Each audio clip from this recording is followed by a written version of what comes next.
Welcome to Elevate Springfield, where we will dive into strategies and stories that help you rise to your full potential. Each episode, we'll talk about how you can take intentional steps to elevate your life and your business while making a meaningful impact on those around you. Along the way, we're going to bring in the change makers from our community that are already elevating.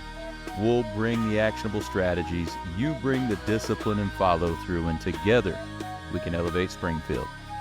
All right, let's go. Welcome in, everyone. You are listening to Elevate Springfield. Robert Ferriell here, certified 10X coach, mentor, and speaker.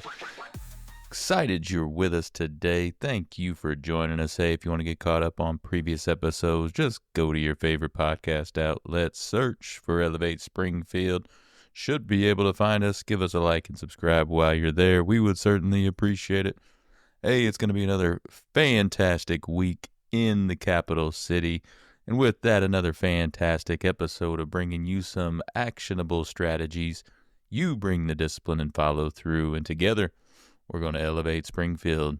Today, we've got Representative Mike Coffey joining us. Also, you guys probably know, owner of Saputo's and Papa Frank's here in town. So he's going to give us a little bit of insight on both the political side and the business side. Certainly looking forward to that. So let's get right to Mike. We'll be right back with more after the break. Welcome to family-owned and operated Saputo's in downtown Springfield, Illinois. Since 1948, we have prided ourselves on homemade, authentic Italian cuisine freshly made from southern Italy. Many of our recipes have been handed down through 4 generations. Indulge in some wholesome Italian cuisine made with fresh ingredients. No matter what you're in the mood for, you're sure to find something you love on the menu. We serve only the best wine, beer, and spirits, providing dine-in, carry-out, and banquets. For more information, contact us today. All right, and we are back. Joining me in the studio now is Representative Mike Coffey. Mike, how are you doing today? I'm doing pretty good. How are you doing? Fantastic. Appreciate you spending the afternoon with us. Hey, no, you know what? I'll tell you what, I'm very impressed. You had me here to do some interviews for Student of the Year. All 4 kids are absolutely tremendous. That's what we like to hear. Is there any scholarship that goes with this? If it is, I think they all 4 should get it. So there is. What is the scholarship? So the winner of today gets a $1,000 scholarship from Bank of Springfield, but then each one of them also, because they're program students of the year, they get a scholarship from a company as well. So like medical assistant and nursing assistant both get a scholarship from Memorial. So we have about $20,000 worth of scholarships that we give out for our students of the year from our corporate sponsors. It's tremendous. These kids deserve it. Very impressive. They act as if they're about 10 years older than they are. Do. I was confused that I was interviewing high school students. No, very impressive. Thank you. So we have a Student of the Year process at Capital Area Career Center where each program has a Student of the Year, and then we narrow it down to the top 4. And that top 4 is the process that Mike's talking about right now. We put them through an interview round robin with 4 business partners, and that way we select the overall Student of the Year out of all 1,300 students that we have out here. We get it down to just that one. Yeah. So appreciate you participating in that. It was an honor, actually. It was very informative. And I'll tell you what, it really showed the great work that you're doing here at CACC because these kids are tremendous. And I can't get over how each interview, how happy the kids were. It was like you could tell they were going to school. And my kids who have not been to CACC but go to regular school never seem as optimistic about what they want to do. And these kids are really come across as, like I said, 10 years older because it's almost like they have a vision and a path and they really know what they were going to do. So the work you're doing is tremendous just by looking at the kids and interviewing them. And that's what I told each and every kid. I said, this is a tough decision, but all of you are very impressive. And I really did mean it. They were all very impressive. Love it. Appreciate all your support and spending the afternoon with them. Yeah. Let's talk a little bit about you. Tell us a little bit about your background. We know you're a representative now, but tell us a little bit about your background. Yeah, so I'm now the state representative of the 95th District. But prior to that, I'm a private business person, born and raised here in Springfield, Illinois. Down at the Capitol, I'm more known for being the Saputo's. That's the Saputo's rep. My family started Saputo's in 1948. I've been in the business since I graduated from the University of Illinois, and that was 1992. So really a private business person. We own Saputo's restaurant, downtown Springfield. We own Papa Frank's out west. And so I've really been in the private sector. because of the proximity of the Bank of Springfield Center to my original business, I think when I was 25 or something, I got on the board. It's the SMEA board, Springfield Metropolitan Exposition and Auditorium Authority, also known as the BOS Center. I got on that board at a young age, and I'm still on there. I was actually, right before I got here, I was just elected chairman again. So there you go. I'll be on there for 4 more years. So that's really the only politics. I did run for an unsuccessful attempt at mayor in 2010, but a great learning experience. It was a disaster, but a very good learning experience. So I pretty much thought I was done with politics. I'd put my name in for state rep before and wasn't selected. They had a selection process. But 2 years ago, my wife said, I was asked, a bunch of people said, I'm like, listen, I've been through this run around before. I'm not doing it. My wife said, you've always liked it. Why don't you just do it? And I figured, I'm 52. At this time, it's hit or miss. I'm either going to get it or I'm not. And lo and behold, when I didn't think I was getting it, I got it. So I've enjoyed being the representative of the 95th district, but politics is divisive in today's day and age. And so you got to be careful, but I try to keep it to bread and butter issues, core issues. I try not to get on the extremes. I'm a conservative Republican, but I like to talk about things we can accomplish. I don't really like to be a rep that wants to just argue and make statements that aren't going to be productive and accomplish something. I more or less work on the inside, trying to get things for the district, trying to get accomplishments for the people that I represent, try and bring home the bacon for Central Illinois, because to me, that's the most important thing. Being a lifelong resident of Springfield, I'm going to live and die here, whether I'm the state rep or not. And I want to build up our community. As you can see, I've grown up downtown. It needs some help. That's actually not my district. I'm west and around Chatham, Rochester, go down, pick up Kincaid, and go all the way down to Booty, Illinois, Stonington, and that area. But I consider myself the rep for the entire area and really Central Illinois. So I primarily worry about and focus on what can we do to make it better. Yeah, absolutely. What are some of those things? How can legislation and politics help elevate us here in Springfield? It can elevate and hurt us in a lot of ways. Just good policy. One of the things that I worry about is we've got a major medical network here in Central Illinois. And one of the things that I voted for that might have been a little controversial as a Republican, I voted to keep the price of insulin down because I think it's important. And I can't tell you how many people have thanked me for that. I voted for the governor's health care bill, which was different than maybe a lot of Republicans. Like I have to tell some of these Republicans, I got 2 major hospitals here. I've got the clinic. We've got a lot of medical jobs. A lot of these districts, they said, when you need a doctor, you're coming to Springfield. And I said, so the medical community is extremely important. So I worry about the legislation that can help and benefit them. We've got 2 great hospitals. We've got a lot in the clinic. Everybody, and it's important to our community. I worry about that. What I'm worried about now is obviously it's not necessarily just downtown with this Wyndham Hotel shutting down, very concerning. And what can we do to build Central Illinois, build Springfield back? We need some help. There's no question about it. I'm a big advocate pushing to all the legislators, the governor and everyone. Hey, Springfield is your home too. It's your second home. It's the state capital. It's the home of the greatest president in the history of our country, Abraham Lincoln. This needs to be something we're all proud of and all that. We need to invest money in it. And they're spending $1.1 billion in the Capitol complex. But I'm saying, listen, if the Capitol complex looks pristine, the rest of the area has to as well. I'm working with Senator Doris Turner. I'm working with Mayor Misty Buscher, working with Chairman Andy Van Meter of the county. And we're collaborating and saying, hey, what do we need? What do we have to do to own us? So we're working on some stuff to hopefully put a package together and maybe get some things happening in our downtown area and Central Illinois in general. I think it's important as an elected official to work with everybody. In today's day and age, you've got the partisan divide and all that. That's fine for elections, but I personally believe when the elections are over, you all represent the same people, and your job is to try to make their lives better. So that's what I try to do. No, completely agree. So you talk about some of those kind of bread and butters. Any other priorities you have right now that you're working on? What priorities that I'm working on, and all the Republicans is we're in a budget crisis, $3 billion, $4 billion. I don't know that anybody knows exactly what it's going to be because there are always projections and then the numbers come in. But making sure we don't raise taxes anymore. I think if you live in this area, you just got your property taxes. They went up 9%. We're taxed enough. We're going to have to make cuts somewhere and make sure that the tax burden has got to be lowered and it cannot go any higher. That's the biggest concern right now because we've had 10 years of outward migration in the state of Illinois. You can't have that because when that goes on, that's going to raise the tax burden on all the people that remain here, and it's going to get worse. We're going to have to figure out ways to bring people back to Illinois. What can we do? Whether it's tax incentives, what do we have to do to bring businesses here?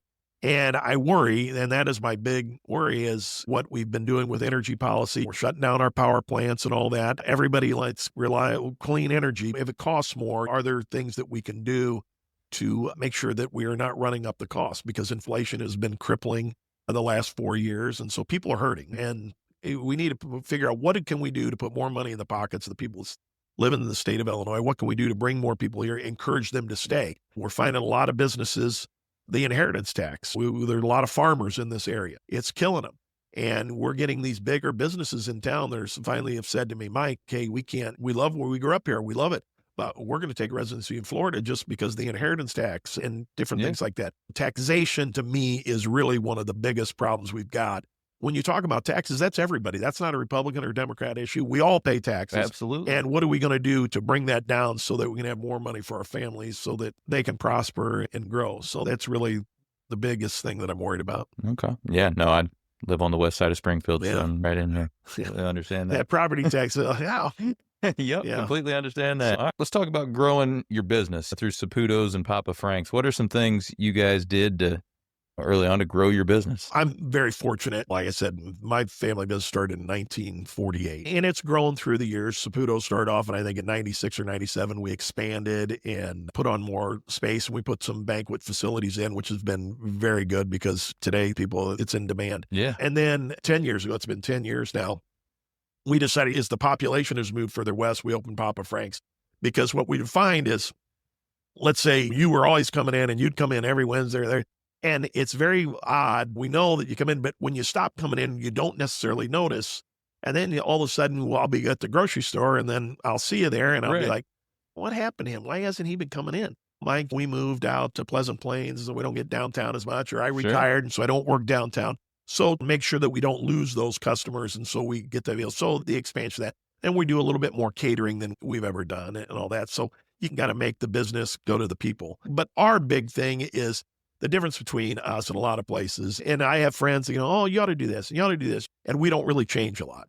And we're old school. But I think one of the things is when you go to about what you're going to get, it's going to taste the same as it did 20 years ago, because we don't change ingredients all the time. Someone will say, hey, we can save you $5 a case on olive oil, or we can save on tomato paste. No, we only buy the same stuff every time so that we don't have changes. So we pride ourselves on our consistency and that we don't change. Now, some people don't like that. Everybody opens, oh, you ought to have specials, you ought to do that. And we don't do a lot of that stuff, but we're more of a bread and butter. You know what you're going to get. Most of our customers are coming down there and they know what they're going to order before they get there. They don't even need menus. Exactly. I would say half our customers don't even no, we don't need a menu. It's what the baked lasagna, I want the breaded steak or whatever it is. I think consistency, hard work, our whole family are hard workers and we're always at work. So I think that's a big deal. Oh, yeah.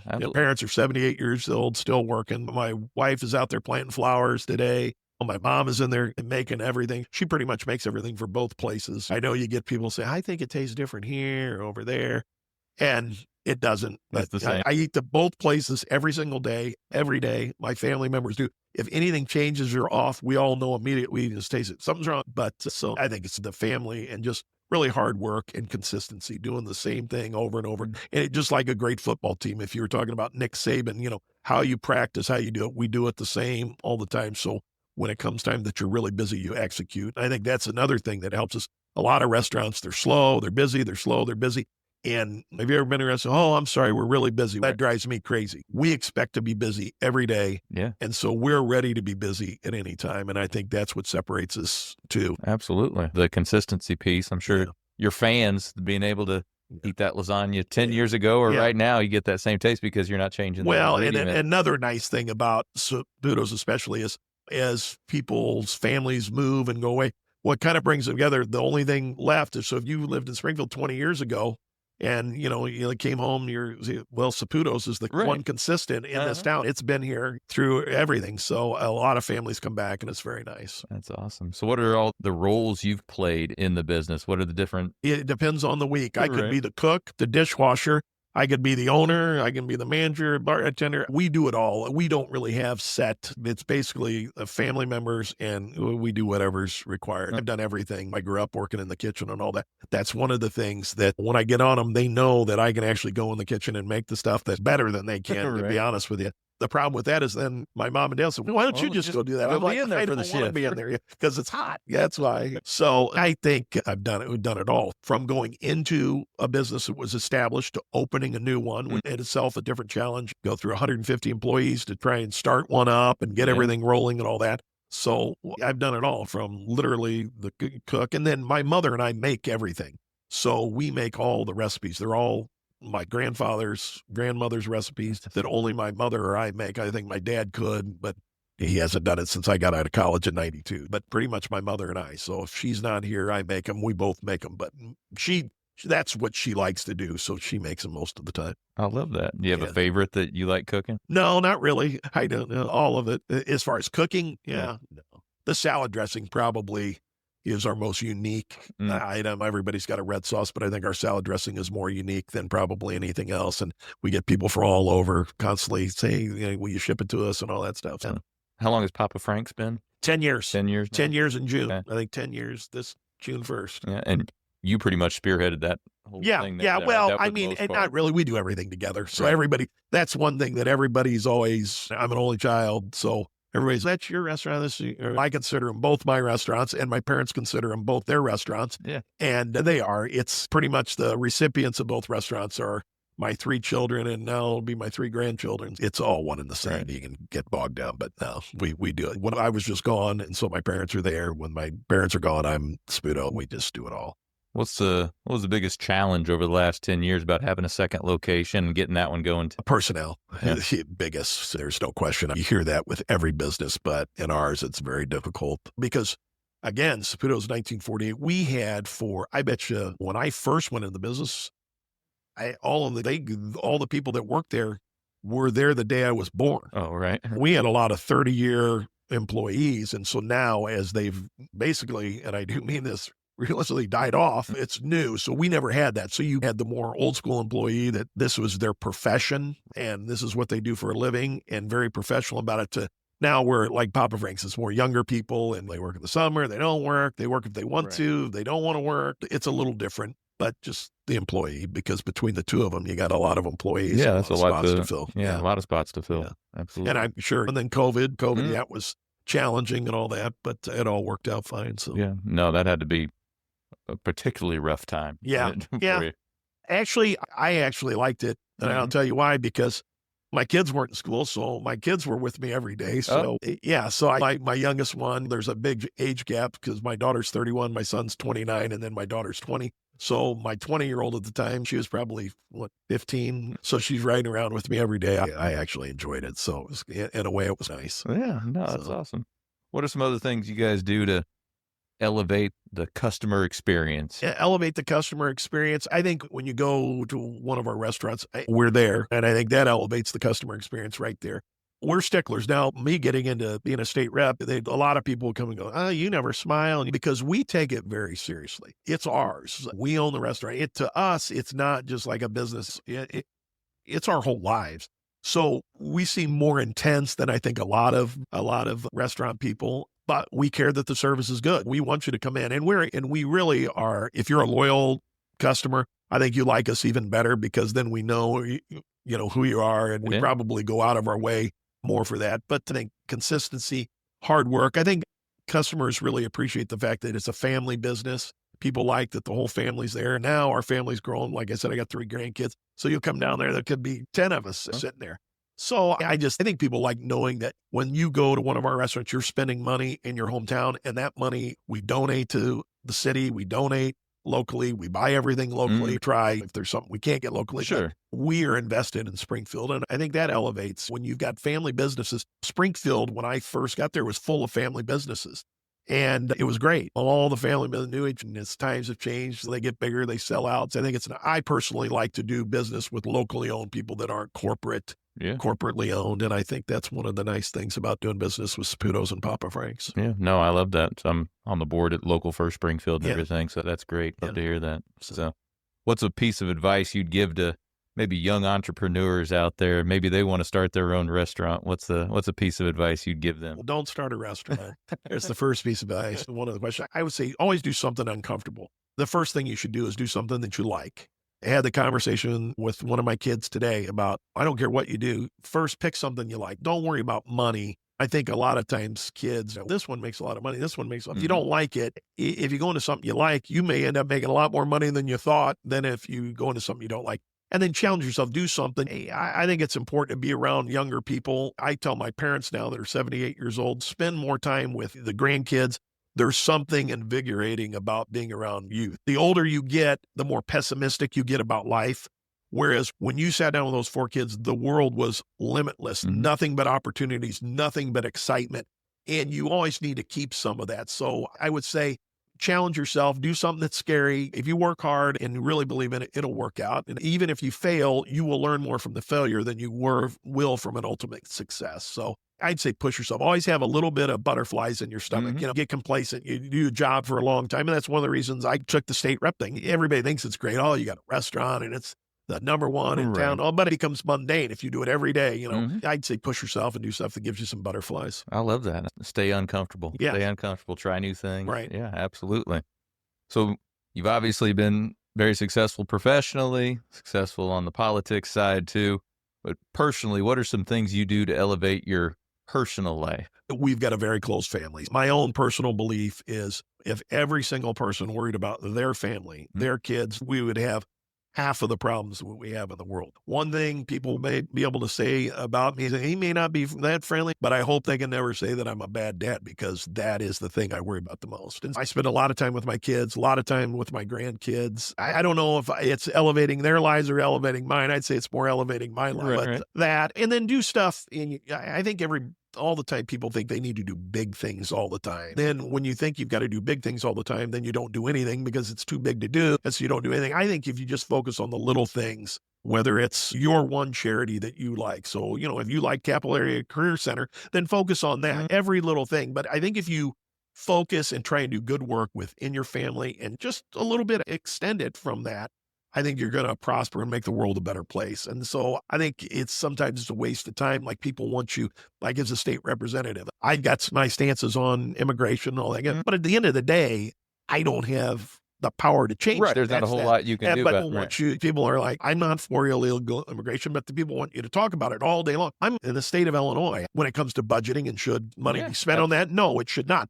But you have to focus on things that you can achieve, things that, you can directly affect. I think that's the best way to do it. People are always they always want to talk and complain about stuff they can't change. I think my kids all play football and all that. And they say, all the football coaches say, what's important now?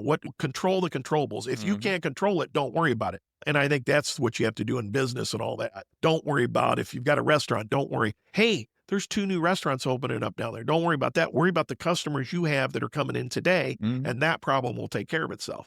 So I think that's probably the best advice I can give you. Absolutely. Control the controllable. So do you do any professional development type stuff, either for the restaurant or for you personally? Are you a reader? You do anything like that? Yeah, I read a lot of stuff on my phone. Yeah, not so much the restaurant stuff, but the politics stuff, because believe it or not, you think that it's not a job. There's intricacies to it, especially when you're going to talk to people. I think if you're going to be a representative, you got to be able to talk. You got to be able to speak. It's hard to go into a room if you don't know people and introduce yourself. So you have to push yourself in those ways. And you go to different lectures and conferences to learn about issues, because we got 3,000 bills came through.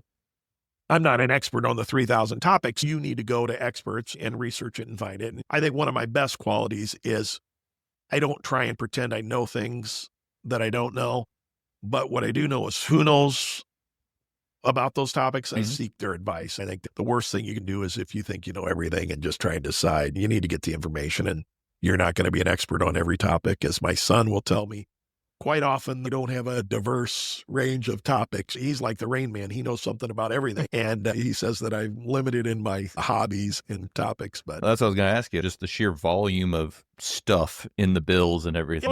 How do you keep up with it? Well, it's difficult. We've got great staff. So, you've got staff for every agency and every bill. We've got experts in every field. So they go over it. They give you a synopsis, and then you sit down.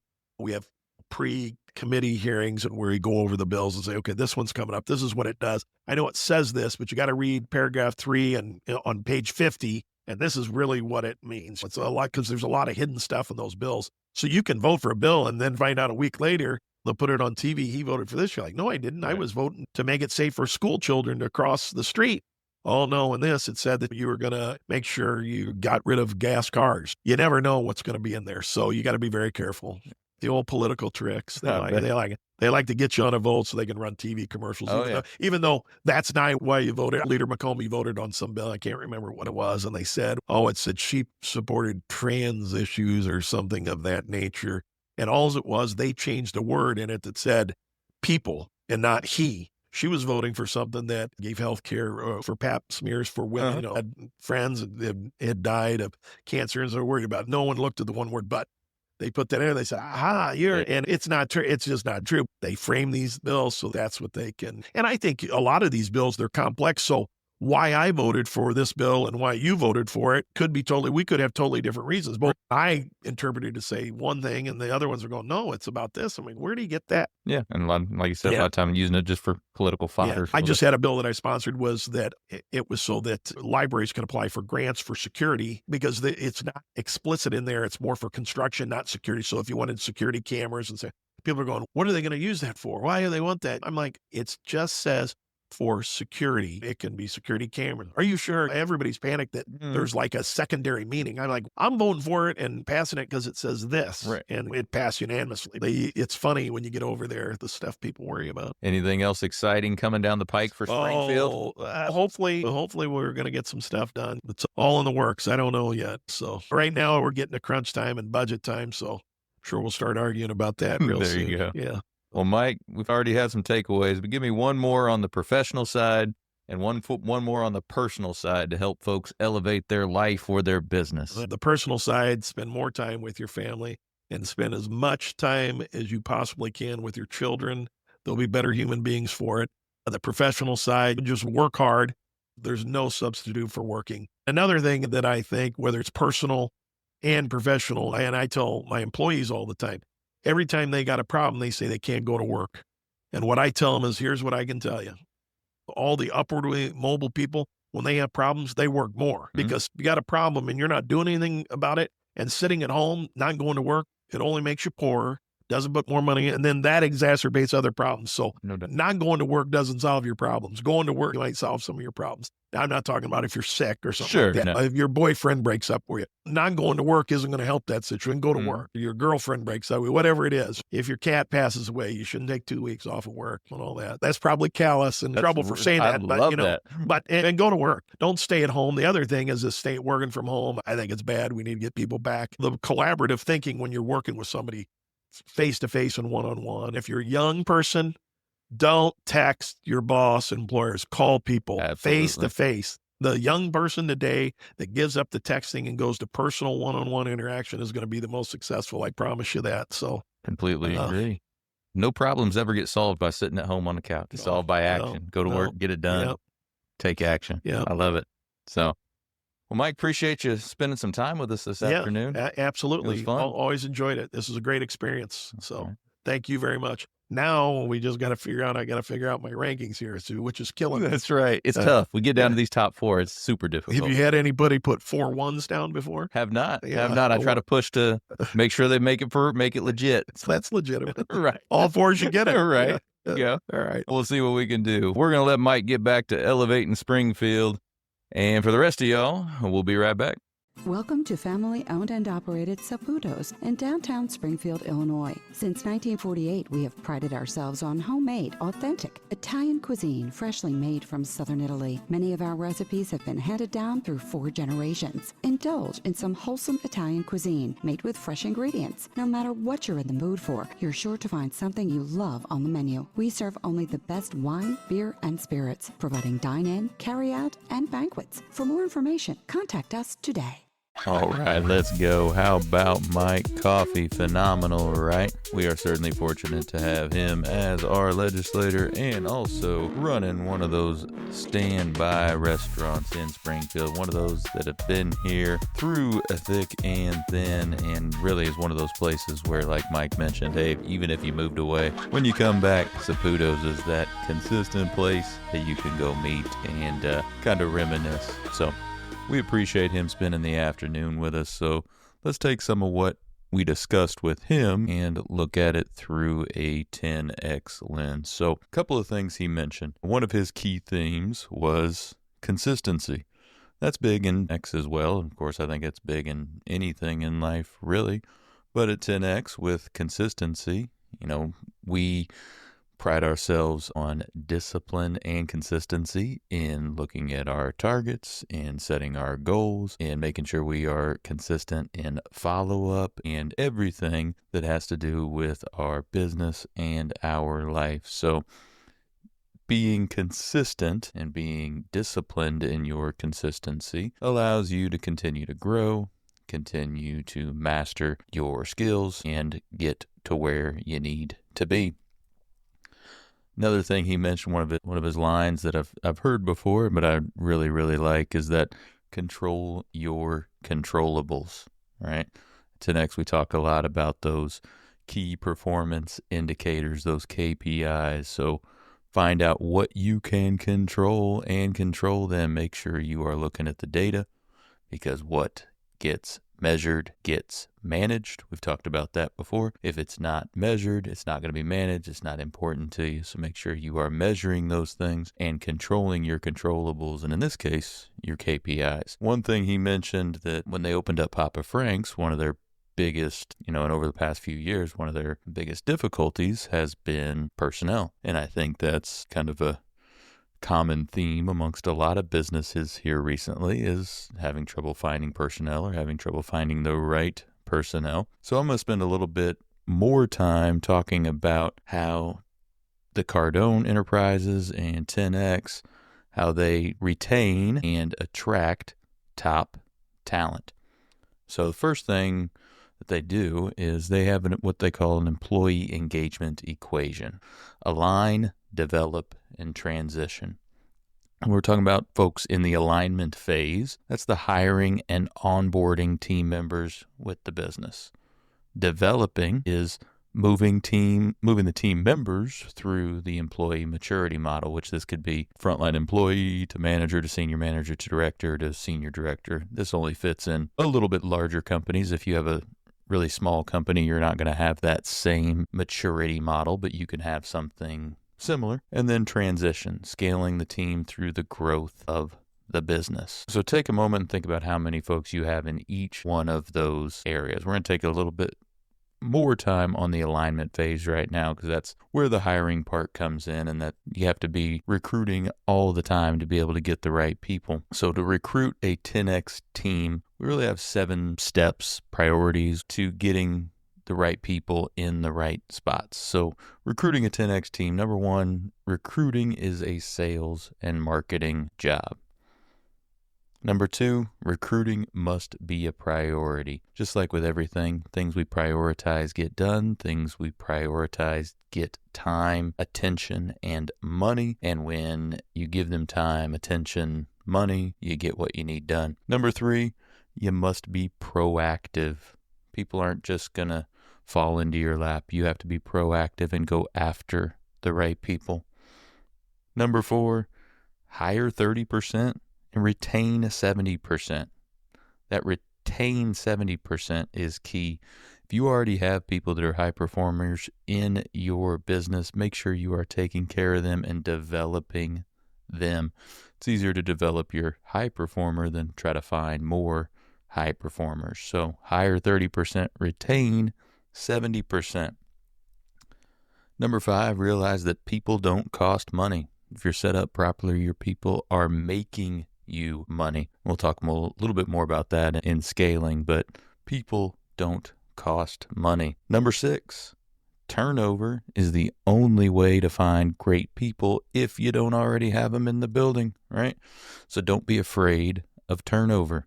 That's the way you're going to find those high achievers. And number 7, your established processes are an asset. We've talked a lot about processes, procedures, things like that over some of these episodes. They are an asset. Rely on them. So on top of that, some recruiting tips that we use here at 10X. Number 1, promote the opportunity. Now we've got 8 tips for you, but 7 of them fall into the promote bucket. So promote the opportunity. What's the job? Number 2, promote team successes. Promote what has been going great with your team. Number 3, promote customer successes.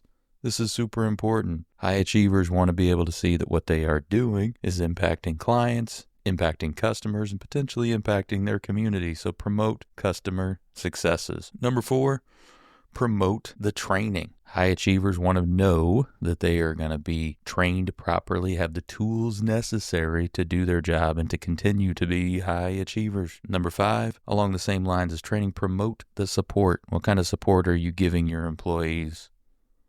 Number 6, promote the culture. We're going to talk a little bit more about culture in just a second, but your culture should be so strong that it draws people to you. We'll touch more on that in just a minute.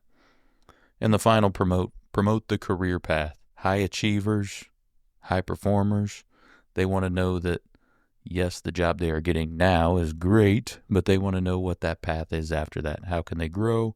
How can they progress? Does promotion look like there? So make sure you're promoting the career path. And then number 8, spend time every day on recruiting. Do these 8 recruiting tips. Be well on your way to finding some more high achievers. So, hey, promote the opportunity, team successes, customer successes, training, support, culture, the career path, and then spend a little time every day recruiting. All right, so let's dig a little bit into the hiring process in general. Once you start finding some people and they start coming through your door and you're getting them into the hiring process, 10X has 3 components of their interviews. They have 3 separate 30-minute interviews. First one being a behavioral interview, second one being a technical interview, and the third one being core values interviews.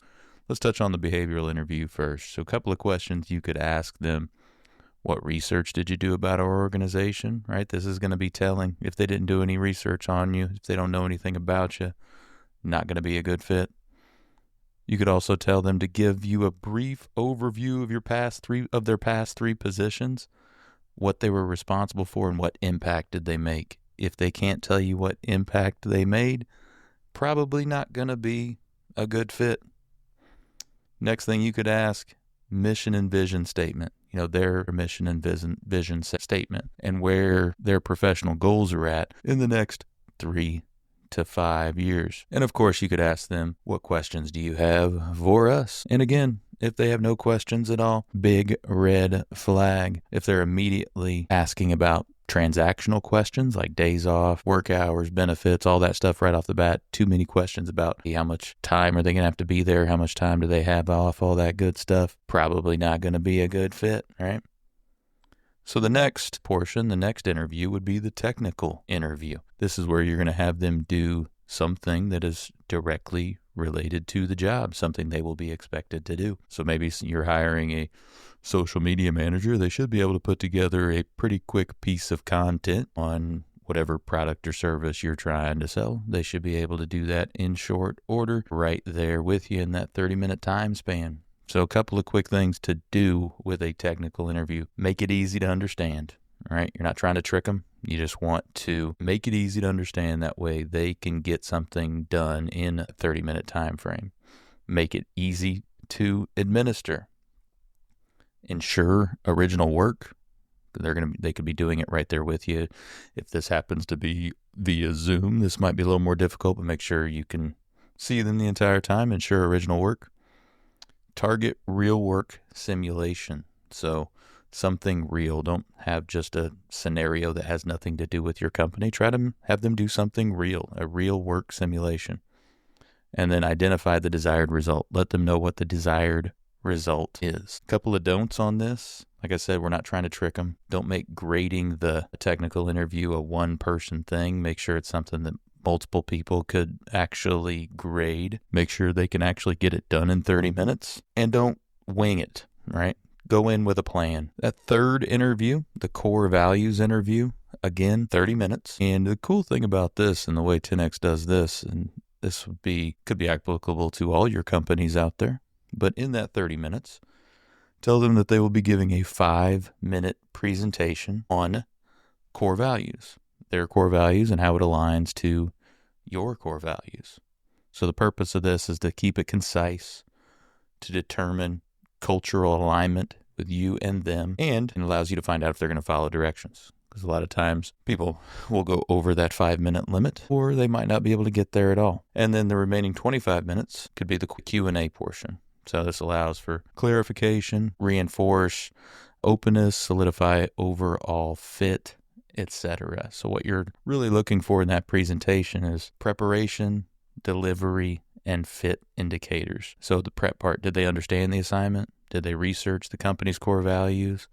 Or do they show that they actually prepared themselves for this? Delivery, did they create something visual, whether that be a slideshow or something like that? Did they create something visual? Did they demonstrate preparedness, or are they just flat out reading off a script the entire time? Did they use examples of themselves? So did they put themselves in it? And then the fit indicators, we're looking for ability to meet the timed expectation. Or did they showcase real-life examples, how they are aligned to the core values? And then did they demonstrate critical thinking through quality questions? And with all these, a few red flags throughout the entire hiring process is, do they have sporadic work experience?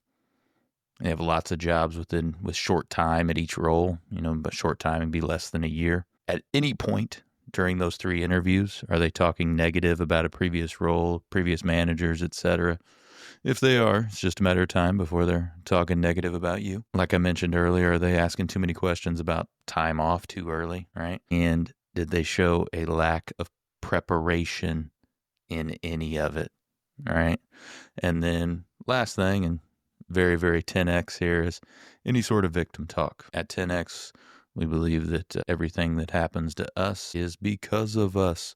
So if they have a lot of victim talk or a lot of bad luck situations, probably not a good fit, especially if you're trying to be 10X. So if you recall, I mentioned the alignment phase of the 3 phases, right? So part of the alignment phase is the hiring phase, which we just touched on a little bit. The other part of that is the onboarding process. So how strong is your onboarding at your company right now? It is super important for a number of reasons, but the first of which is it sets up the new team member for success. It also allows for integration into the company culture, right? And you want to make sure you have a strong company culture. While we're talking about that, we'll take a minute and just do it right now. What is your culture looking like? We've talked about that before, but there's really 7 pieces to a 10X culture, if you recall.